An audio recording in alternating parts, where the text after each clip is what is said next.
what's up, Slunts? Joker here. Today I got a little bit of a news story for you, as the system requirements have been revealed for Batman Arkham Knight, and then we're even nice enough to give us not only just the minimum and the recommended, but also the ultra system requirements. So it sounds like maybe developers are starting to listen. I've seen this happen, only a few times in the past, and it's something I want to see continue to happen in the future. I mentioned this back, I think it was in my Witcher 3 system requirements video, where I mentioned that I wanted to see developers giving more detailed information in regards to system requirements for what ultra requirements would be, because recommended requirements are usually for like medium spec with like 30 FPS, so I wanted to know what ultra spec actually would be, since I think that's what most people want to know, how, what you're going to need to run it at ultra, because a lot of people upgrade their systems around, games coming out.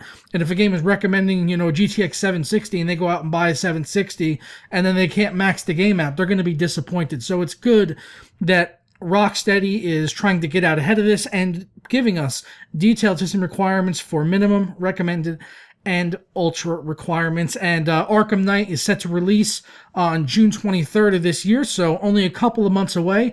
It's releasing on the PC, obviously, supporting PhysX, so some NVIDIA technology, which is no stranger to the Batman series. They've had that from Arkham City and beyond. I'm not sure if Arkham Asylum had advanced physics, but I know Arkham City had it, and then the other Origins, and so yeah, they're continuing that tradition and being optimized with NVIDIA, which is good for us NVIDIA users. So I'm looking forward to that type of stuff, because the physics in that game has always been incredible. Like the cape physics and stuff just looks absolutely amazing. So can't wait to see that game fully maxed out on my system with the two 980s. I'm sure it's going to be really, really good.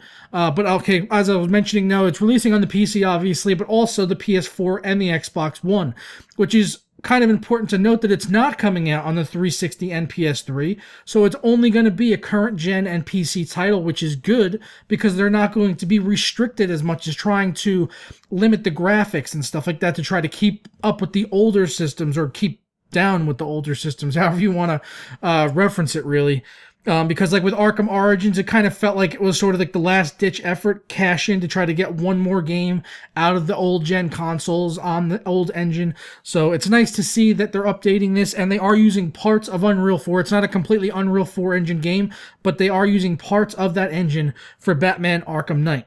But now let's go ahead and jump into why we're actually here and take a look at the system requirements. Alright, so first off the bat, we're going to go ahead and run down the minimum requirements, and they do have stuff here listed for AMD and Intel and NVIDIA, so there's information for everyone depending on what type of system you're running.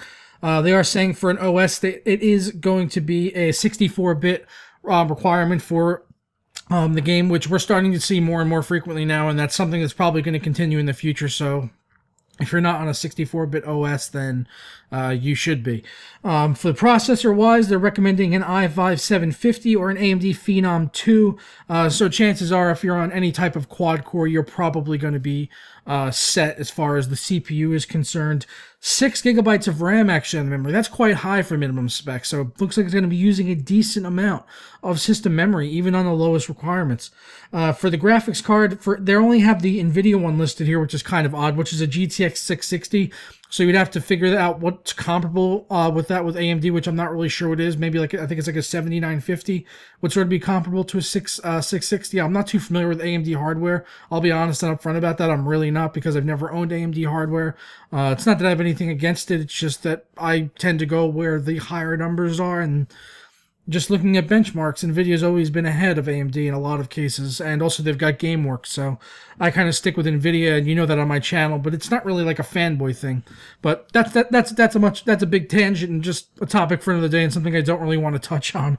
But they are saying for minimum requirements, GTX 660, which is a pretty decent card for minimum requirements. Graphics memory, 2 gigabytes, so if you're running a 2 gigabyte card, then you should be able to run this game okay, which is good for people that do have older cards. You should be able to at least play the game and have a pretty good time.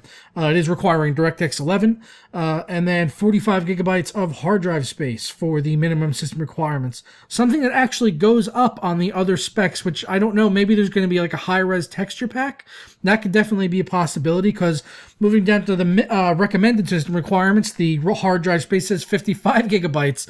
So I would have to assume there's going to be a high-res texture pack in there, because otherwise, why would the game be bigger just for higher recommended system requirements? I mean, it's speculation, but I can't figure out another reason why that would be the case. They're once again recommending a 64-bit OS, but bumping up the processor now to an i7 or AMD FX 8350. So chances are, if you're running like an 8320, 8350, you're going to be fine, or any Intel i7 for recommended requirements. But I would even guess an i5 is going to be fine in that case. I think they kind of overreach in the CPU areas a lot in these, and I think an i5 is still okay for gaming. I do see a benefit in some titles having an i7, but for the most part, I think an i5 is going to do you just fine in a single-player game like this. Yeah, it shouldn't be that big of a deal, you know. But for system memory-wise, they're going with 8 gigabytes of RAM, so a lot of RAM there. So if you're only running 8 gigabytes, I don't know, it might push that. It might push that to a little bit far, and you might see some slowdown. So it might be a good idea to have 16 gigabytes of RAM. And we've seen games, like Far Cry and other demanding titles, starting to push system memory further and further, and saying that you do need 8 gigabytes of system memory just to be able to run the game at ideal settings. For graphics card, once again, they're only talking NVIDIA, probably because it's an NVIDIA optimized title now, I'm thinking, that they're not really mentioning AMD there, which is kind of odd that they would leave that out. But for the graphics card, they're saying a GTX 760, which is, a brand new card, but it's a 2 gigabyte card with a 4 gigabyte variant, which would tie into the graphics memory, which they're saying 3 gigabytes. So that's for recommended requirements. They're saying 3 gigabytes. So that would also tie in with what I was saying, is probably going to have a high-res texture pack, because with the higher recommended system requirements, that's probably going to mean you're running, something higher-res textures, and you're going to need more video memory in order to do that.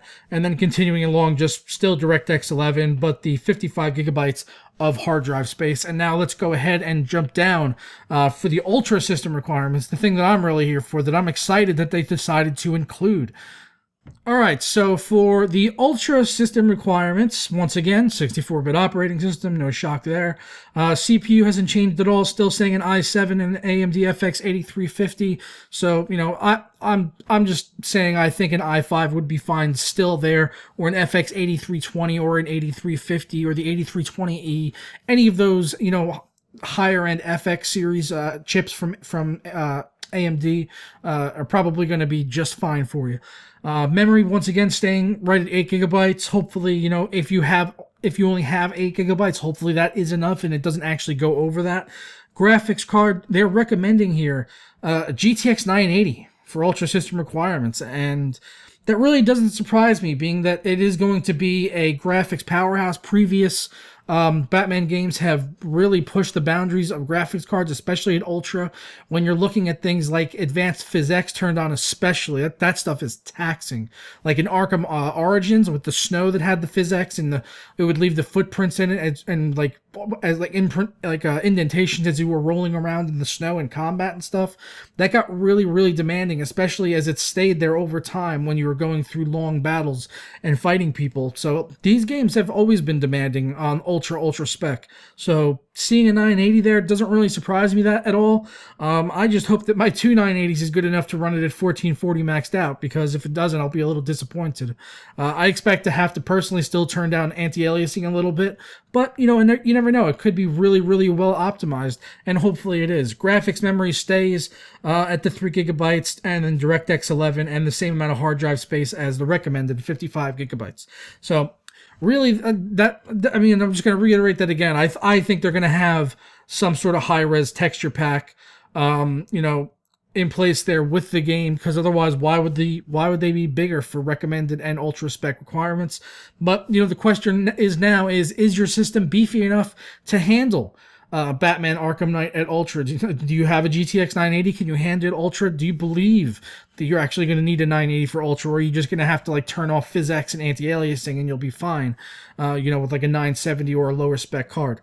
remains to be seen. I hope to get hands-on with the game as soon as possible and be able to run benchmarks and give you guys those performance numbers as the game does come out on June 23rd. So keep an eye out for that, as I'll be giving you my performance review with 980 versus two 980s, which is something I did with GTA 5 and something I'd like to continue to do and be more of a trend here on this channel, where I compare single GPU to multi-GPU performance at various resolutions when I can. So keep an eye out for that in the future. I hope you guys did enjoy this video. If you did, stick a like on it below. It helps me out a ton. I can't tell you how much it helps me out if you take the time to just slap a like on this video, and subscribe if you're not already and you want to see more PC gaming related videos like this one, because so many channels out there just focus on gaming. Well, I focus on PC gaming. That's my area of expertise.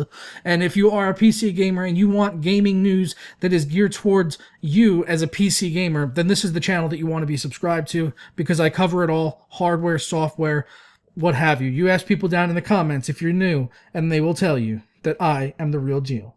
No fucking joke. I'm getting way too serious there. But that's going to wrap it up, guys. I will catch you next time. Ta-ra.